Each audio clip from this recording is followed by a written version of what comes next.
Travis Wayne Goodsell, the clerk's office replied having received my objection, and so this video is just going to be a quick one. The Church of Jesus Christ of Latter-day Saints has donated a single truckload, as they have taken a picture in front of the truckload of all the food that they're donating to Honduras. Interestingly, I was not too long ago referring to Honduras. But, yeah.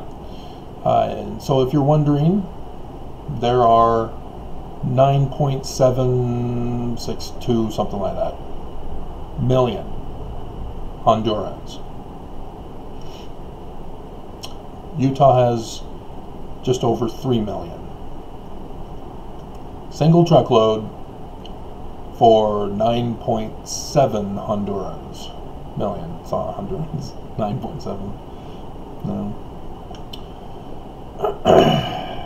So there you go. Church is generous. Church is kind. Church is charitable.